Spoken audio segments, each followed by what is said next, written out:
السلام عليكم ورحمة الله وبركاته.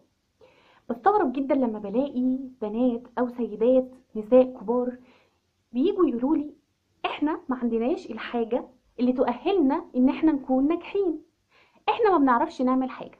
انا ما بعرفش اعمل حاجة، ما عنديش اي حاجة اعرف اقدمها عشان ابقى ناجحة بيها. مبدئيا ربنا سبحانه وتعالى لما خلقنا خلق كل واحد ببصمة خاصة بيه. كل واحد عنده حاجة بتميزه عن الشخص التاني اللي يعرف يديها، يقدمها للي قدامه، للمجتمع، يقدمها للي حواليه. غيره ما بيعرفش يعملها زيه. فكل واحد ليه حاجة بتخصه، حاجة هو بيمتاز بيها. كونك ان انت لسه معرفتيش تتوصلي لها، دي حاجة تانية خالص، دي حاجة فيك انت، مش حاجة مولودة انت مثلا بيها ناقصة، لا دي حاجة موجودة فيكي لكن انت لسه معرفتيش توصليها. في 4 حاجات لو طبقتيهم تضمني بإذن الله ان انت تحطي رجليكي على أولى خطوات النجاح.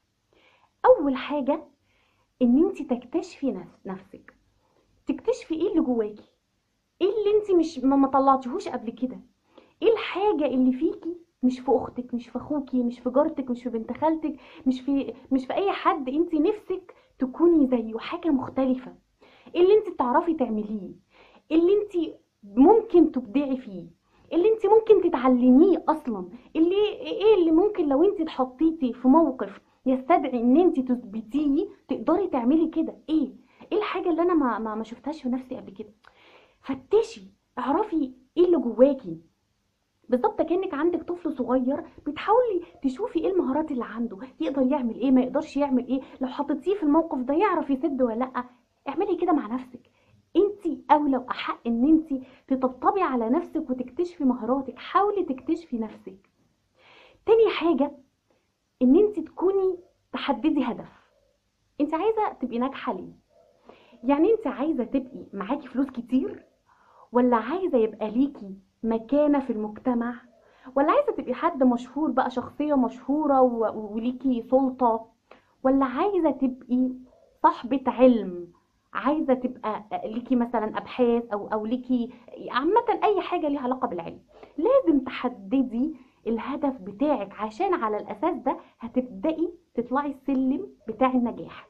لو انت مش محددة أهدافك هتفضلي واقفة زي ما انت، هتفضلي تخبطي، هتمشي الطريق دي شويه وتطلعي السلم ده شويه وتمشي في الحته دي شويه وهترجعي ولا كانك عملتي حاجه. ممكن تاخدي خبرات، ممكن من كل طريق بتمشيه تاخدي خبره، لكن عمرك ما هتوصلي الطريق لاخره او حتى لنصه او حتى توصلي للطريق اللي انت نفسك فيه لو انت فضلتي تخطفي.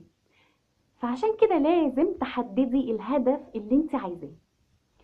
تالت حاجه، احنا قلنا طيب نراجع مع بعض، قلنا اول حاجه ان انت تكتشفي نفسك، تاني حاجه تحددي الهدف، تالت حاجه ان انت تستغلي كل الظروف اللي حواليكي طبعا المشروعه، تستغلي اي حاجه واي حد حواليكي ممكن يساعدك في انك تحققي الحلم ده او تحققي النجاح ده. احنا بنتكلم في طرق مشروعه، يعني انا ما حدش يجي مثلا يكتب لي كومنت تحت مثلا ايه ده نستغل الناس، ايه ده نستغل اي حاجه غلط. لا انا ما قلتش كده، اي حاجه مشروعه، اي حد بيمدلك ايد مساعده، اي حد عايز يشوفك كويسه، اي حد ممكن يفتح لك طريق، يفتح في دماغك طريق، يفتح في عقلك طريق تمشي فيه. مش لازم تاخدوا الكلام بمحمل، يعني مش كده. تمام. رابع حاجة ودي حاجة مهمة جدا، ان انت تواصلي، ما تيأسيش، واصلي.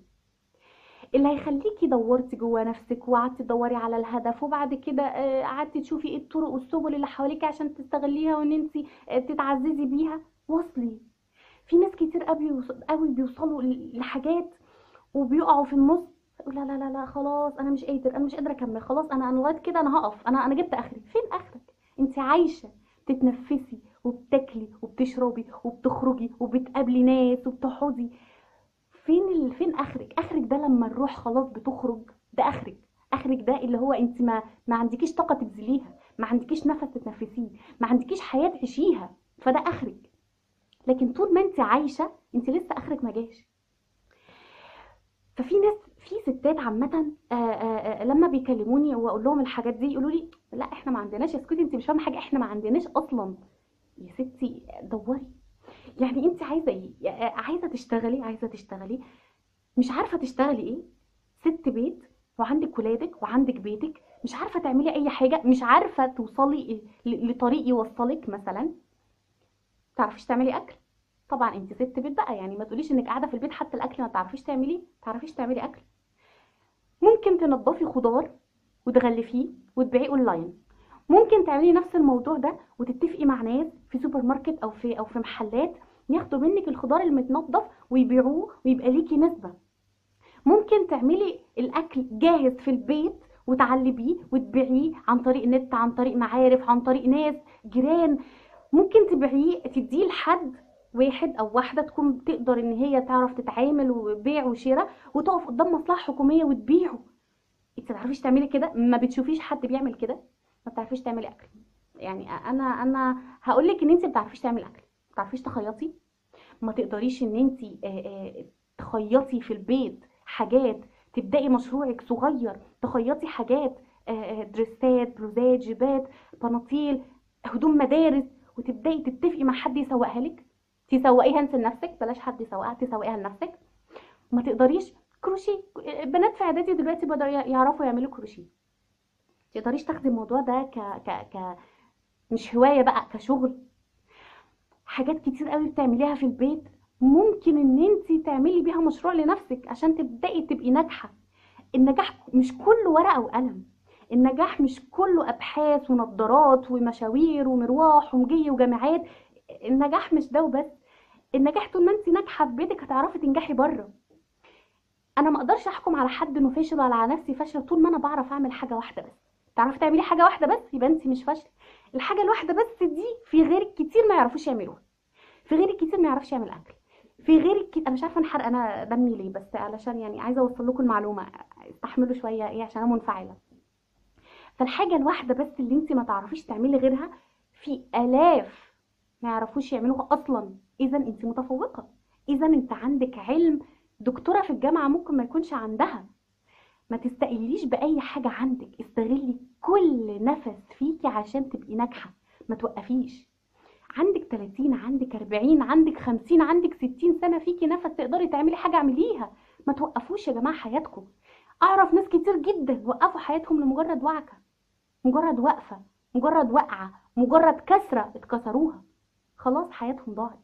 عملت انت ايه بعد كده؟ قاعد بتفرج على الناس، قاعد اروح ابارك لده عشان مثلا كمل دراسة معينة، انا ببارك لدي عشان فتحت مشروع معين، انا ببارك لغيرهم علشان عايز يعمل وبساعد ده بافكار. طب ما تساعد نفسك.